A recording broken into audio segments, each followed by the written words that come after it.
سنة 1812 نابليون بونابرت كان قائد لأكبر جيش شافته أوروبا وقتها، تقريبا نص مليون جندي، مدافع وخيول وإمدادات. المهم إن هي طلبت معاه يخش روسيا. الناس كانت مقتنعة إن الحرب دي محسومة قبل ما تبتدي، وساعتها ده كان استنتاج منطقي، لأن نابليون تقريبا كسب كل المعارك اللي دخلها قبلها، وفي كل مرة الناس كانت بتقول فيها مستحيل إنه يكسب كان بيكسب. بس يا صاحب الإنسان، الانتصارات الكتير بتغير حاجة جوه الإنسان بشكل تدريجي. بتبدأ تقلل احترامك للظروف، وتبدأ تقلل احترامك للناس اللي حواليك وللواقع كله. لما جيش نابليون دخل روسيا، الروس ساعتها ما وقفوش يدافعوا عن المدن بتاعتهم، هم لعبوا معاه لعبة مختلفة، لعبة ما كانش متوقعها. بدل ما يدافعوا كانوا بيتراجعوا، وكل مدينة كانوا بيسيبوها كانوا بيحرقوها.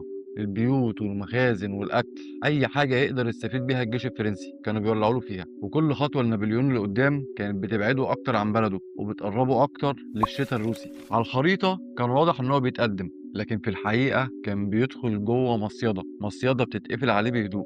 ولما قرر انه يرجع كان فات الاوان. ودي يا صاحب الانسان واحده من اشهر الهزائم في التاريخ، ولحد النهارده الناس بتختلف في اسبابها. هل هو بسبب الشتاء، بسبب الامدادات، بسبب التكتيك بتاع الروس؟ كل الحاجات دي صح، بس هو في سؤال اهم: هي اصلا امتى بدات الهزيمه فعلا؟ هل يوم ما دخل روسيا، ولا قبلها بسنين؟ قبلها لما بطل يسال ايه اللي ممكن اكون مش شايفه، وبدا يسال هي ازاي الناس مش شايفه اللي انا شايفه. وانا بدور على السبب اللي بيخلي النمط ده يتكرر مع ناس ملهاش اي علاقه ببعض. امبراطور روماني، جنرال، رائد اعمال، رياضي. وقعت على كتاب مهم جدا اسمه ايجو از انمي للكاتب ريان هوليداي. الفكره اللي بيطرحها الكتاب ده بسيطه جدا: المشكله عمرها ما كانت في الطموح، المشكله بتحصل لما انت صورتك عن نفسك تبقى اهم من الحقيقه نفسها. في الحروب في حاجه اسمها ضباب الحرب. القائد عمره ما بيشوف الصورة كاملة، المعلومات ناقصة، الرسائل بتوصل متأخر، والعدو دايما بيحاول يخليك تشوف واقع مش موجود. بس المصيبة إن في نوع تاني من الضباب ده أخطر بكتير، ضباب بيطلع من دماغ القائد نفسه، وكل نجاح قديم بيضيف له طبقة جديدة لحد ما تخليه يسمع صوت التسقيف والتطبيل أوضح من الحقيقة. ودي يا صاحب الإنسان مش عقدة نابليون لوحده. عندك مثلا في الثمانينات شركة زي كوداك، كانت هي المعنى الحقيقي لكلمة تصوير. لو حد قال لك هات الكوداك، يبقى ساعتها كان يقصد الكاميرا أو الفيلم أو الصور نفسها. الشركة كانت مسيطرة على السوق، بتعمل مليارات، واسمها كان محفور في كل بيت. وهقول لك دلوقتي حاجة أنت هتستغرب لها: أنت عارف إن أول كاميرا رقمية، الكاميرات اللي بتاعت الأيام ديت اللي من غير أفلام، أول كاميرا في التاريخ اتعملت جوه كوداك نفسها سنة 75؟ مهندس عندهم كان اسمه ستيفن ساسون.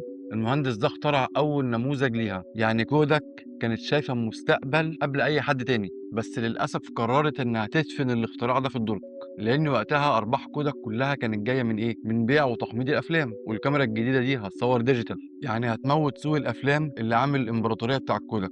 الشركة خافت تقتل منتجها الناجح بإيديها، فقررت إنها تتجاهل التغيير. وهنا الفخ: لما يبقى نجاحك القديم هو مصدر دخلك الوحيد، بيبقى هو نفسه أكبر سبب يخليك تخاف من أي فكرة جديدة. والموضوع هنا ما بيكونش غرور زي ما كل الناس متخيلاه، يعني ما فيش مدير صحي الصبح قال لك احنا عباقرة وعمرنا ما هنغلط. اللي بيحصل بيكون أهدى من كده. كل قرار وهو بيتاخد بيكون شكله منطقي جدا. لسه الناس بتحب الأفلام، لسه السوق بيكسب، مفيش داعي نستعجل. كل جملة لوحدها شكلها معقول، لكن لما تتحط جنب بعض بتبقى وصفة مثالية للانهيار. وده اللي خلاني أقف عند فكرة عجبتني جدا في الكتاب. احنا غالبا بنتخيل ان الانا معناها ان في واحد بيتباهى بنفسه طول الوقت، حد دخل الاوضه وصوته عالي وبيتكلم عن نفسه وشايف نفسه احسن من الكل. لكن دي يا صاحب الانسان هي اسهل طريقه او اسهل صوره من صور الانا، وفي احيان كتير ما بتكونش خطر اصلا. بس في نوع اهدى من الكلام ده: انك تبقى مقتنع ان خبرتك الحاليه كفايه، انك خلاص فهمت اللعبه كلها وبقيت تعرف الاجابه قبل ما تسمع السؤال. النوع ده ما بيلفتش الانتباه لانه بيبقى شكله باين انه ثقه، بس الثقة الحقيقية بتخليك تسمع، أما الأنا بتخليك تترجم أي معلومة جديدة على إنها تهديد. أبسط لك الموضوع: فاكر أول مرة اتعلمت إنك تسوق فيها؟ كنت مركز في كل حاجة، المرايات والسرعة وصوت الموتور والدبرياج. بعد سنة أو اتنين بقت ممكن تسوق الطريق كله وانت اصلا مش فاكر اخر 10 دقايق انت مشيت ازاي. خلاص الموضوع بقى سهل. العقل هنا بيوفر مجهود، وده شيء ممتاز الا في لحظة تغيير الطريق. لو فضلت تتعامل مع طريق جديد بعقلية الطريق القديم هتلبس. الحياة بقى بتشتغل بنفس الطريقة دي. نجاح الأمس بيدي لعقلك اختصار، والاختصار ده بيوفر وقت، لكن أوقات كتير بيخفي عنك إن اللعبة أصلا اتغيرت، الطريق كله اتغير. علشان كده كان في سؤال مؤلم بيسألوا بعض القادة الناجحين لنفسهم باستمرار، لو بدأنا الشركة دي النهاردة من الصفر، هل كنا هنشتغل بنفس الطريقة اللي احنا شغالين بيها حاليا؟ السؤال ده بيجبرك انك تشك في الطريقة اللي هي بنت نجاحك أصلا. بس التاريخ بيقول إن اللي سألوا نفسهم السؤال ده بدري كان عندهم فرصة أكبر إن هم يطوروا نفسهم، أما اللي رفضوا إن هم يسألوه فالواقع جاوب لهم عليه، بس التمن كان غالي. وتطبيقات الكلام ده بتشوفها دلوقتي في أكبر شركات العالم. سنة 2000 مثلا وهي شركة أمازون عمالة تكبر وتكبر بسرعة مرعبة في كل المجالات، سألوا رئيسها عن سر النجاح اللي مخليه سابق الكل. قال جملة بسيطة جدا: It's always day one. بالنسبة لنا احنا لسه دايما في اليوم الأول.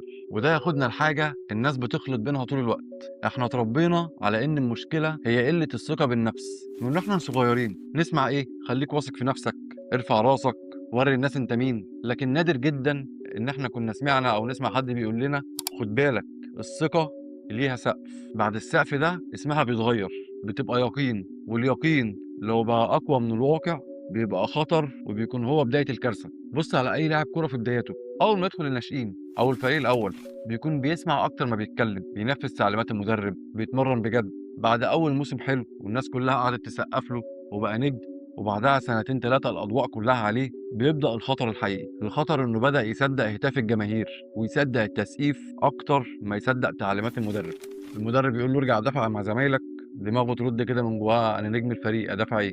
أنا اللي جايب الأجوان. المشكلة بقى إن أهداف الماتش اللي فات مش هي اللي هتتسجل الماتش الجاي. الملعب ما بيعترفش بالفرص بتاعت امبارح، وده بيكون اختلال في طريقة التفكير نفسها. في عالم نفسي اسمه دانيال كانيمان قضى فترة كبيرة من عمره بيدرس الأخطاء اللي العقل البشري بيقع فيها. واحدة من أهم الحاجات اللي هو وصل لها إن الإنسان مش بيشوف الواقع زي ما هو بيشوف الواقع بعد ما يعدي على الفلتر اللي جوه دماغه. ولو الفلتر ده اسمه أنا صح، يبقى أي معلومة جديدة هتقعد تتغير لحد ما تناسب الفلتر اللي جوه دماغه. وده بيفسر لك ليه اتنين بيشوفوا نفس الحدث وبيخرجوا باستنتاجين مختلفين تماما، لان كل واحد مش شايف الحقيقه، هو كل واحد شايف نفسه. علشان كده اخطر لحظه في اي نجاح مش اول مليون ولا اول تسقيف، لكن اول مره تحس ان انت بقيت محتاج تحمي اسمك اكتر من انك تطور شغلك. لان في اللحظه دي الهدف بيكون اتغير، بدل ازاي ابقى احسن بقت ازاي افضل شكلي حلو قدام الناس. وهي دي نقطه التحول. لأن الإنسان وهو بيحاول يحمي صورته ممكن يضحي بالحقيقة ويضحي بالعلم ويضحي بالمستقبل كله، بس علشان ما يعترفش إن هو محتاج يبدأ من جديد. ودي الفكرة اللي بتفتح باب أكبر بكتير، لأن الأنا مش بتظهر بعد النجاح بس، دي أوقات كتير بتظهر لك قبل ما تبدأ أصلا. في ناس عمرها ما وصلت لأي نقطة في حياتها مش لأنهم أقل موهبة، لكن لأنهم كانوا مشغولين طول الوقت إن هم يبانوا ناجحين بدل ما يبذلوا المجهود اللي بيصنع النجاح فعلا. في بداية أي مجال الأنا بتلبس لك ماسك مختلف تماما غير الشخص المغرور اللي شايف نفسه. هي بتلبس لك الماسك اللي بيخليك الشخص اللي عايز الناس تشوفه بأي طريقة. طالب لسه أول سنة ليه في الجامعة يشتري كتب أكتر ما يقرأ، يكتب اقتباسات أكتر ما يطبق، يدخل نقاشات أكتر ما يسمع ويتعلم. من بره بيكون شكله واحد شغوف ومهتم، بس هو من جواه بيصنع صورة. والمصيبة إن مخك بيتلخبط بسهولة بين إحساس امتلاك الصورة وبين امتلاك المهارة نفسها. بص على أي رياضة، أسهل حاجة في الموضوع كله إنك تشتري اللبس، أحدث حذاء، أغلى مضرب، وتقعد تألف استراتيجيات وتتفرج على فيديوهات. كل ده تقدر تعمله في يوم واحد وتنزل ستوريهات كمان. لكن الحركة الصح في الملعب بتاخد مئات التكرارات، ودي حاجة مؤلمة ومملة. عشان كده الأنا بتحب دايما أي حاجة تخدعك وتديك إحساس إنك اتقدمت من غير ما تعدي على الطريق الصعب. في ظاهرة معروفة عند ناس كتير بتبدأ أي مشروع جديد، أول أسبوع يقعدوا يختاروا اللوجو وألوان اللوجو واسم الشركة والبطاقات والتصميمات، بيقعدوا بالساعات يناقشوا في تفاصيل ملهاش أي قيمة أصلا دلوقتي. وفي آخر الشهر مفيش ولا عميل واحد، لأن بناء الهوية أسهل من بناء القيمة. الهوية بتديك إحساس فوري، أما القيمة فبتحتاج شغل طويل واحتمال كبير ان اول نسخه تطلع سيئه. والانا بتكره جدا انها تظهر وهي لسه مبتدئه. علشان كده لما بتبص على ناس نجحت بجد هتلاحظ دايما ان البدايات كانت محرجه، اول فيديوهاتهم ضعيفه زي حالاتي كده، اول منتجاتهم كانت ناقصه، اول محاضره ليهم كان فيها اخطاء. الفرق ان هم كانوا بيشتغلوا على المنتج مش على الانطباع، كانوا مستعدين ان هم يبانوا اقل من حقيقتهم لفتره علشان يبقوا احسن بعدين. في المقابل في ناس بتقضي سنين بتحاول انها تبان احسن من الحقيقه بتاعتها، ولما بتيجي لحظه الاختبار ما بيكونش عندهم اي حاجه يسندوا عليها غير الكلام.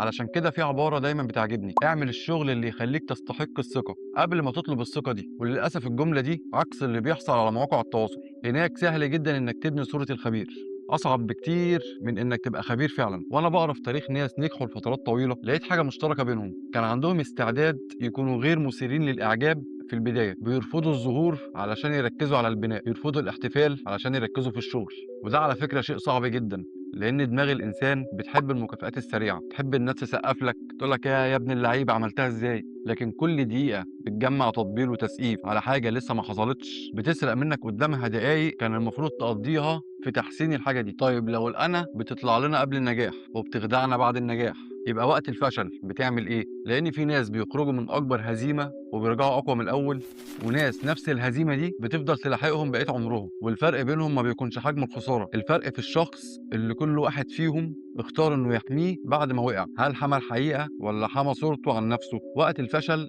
الانا بتلعب لعبه اخبث بكتير قوي من كل اللي فات ده. اول ما تقع الانا ما بتدكش مساحه انك تعترف وتتعلم، بتطلع لك غطا اسمه انكار الواقع، تبدا تلوم الظروف وتلوم الناس وتلوم الحظ والسوق، بتطلع الف مبرر ومبرر، وكل ده علشان تمنع عقلك انه يوصل للحقيقه. انا غلطت وتصرفي هو اللي جابني لورا. والمصيبه انك لما بتحمي صورتك بدل ما تحمي الحقيقه، انت بتضمن لنفسك انك تكرر نفس الهزيمه دي تاني في مكان مختلف، لانه اللي ما بيعترفش بمرضه عمره ما بيدور على علاج. طب السؤال هنا يا صاحب الإنسان: إزاي بقى نكسر الدايرة دي؟ إزاي نحمي نفسنا من فخ الأنا سواء قبل النجاح أو بعده أو وقت الفشل؟ في 3 قواعد لما تطبقهم هتبقى ضامن دايما إنك تسبق الأنا بخطوة وتفضل دايما متصل بالواقع. أول قاعدة: عادة المبتدئ.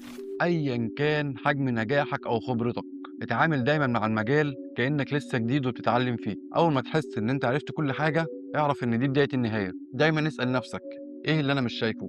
ايه التطور الجديد اللي انا محتاج افهمه؟ مهما وصلت من خبره، اربك عقلك دايما بحاجه جديده. خلي دايما في مجال انت تكون فيه تلميذ مبتدئ. تاني قاعده: ابني حيطه من مرايه حقيقيه. لازم يكون في حياتك شخص بيحبك بجد بدرجه تخليه يقولك في وشك انت غلطان وتصرفاتك مش مظبوطه من غير ما تزعل منه او تطرده. لو كل الناس اللي حواليك بيهزوا راسهم وموافقين على كل كلمه بتقولها، اعرف انك في خطر. التسقيف الدايم مخدر، الصراحه هي اللي عليك. وخد يا صاحب الانسان القانون ده هديه مني ليك علشان تعرف اني بحبك. قانون اسمه 3 دقايق، زي ما قال حبيبنا بهاء سلطان: لما اي شخص يجي ينتقدك، اسمع منه 3 دقايق كامله وانت ساكت من غير ما تدافع عن نفسك. تالت قاعده: افصل بين قيمتك كانسان وبين نتائج شغلك.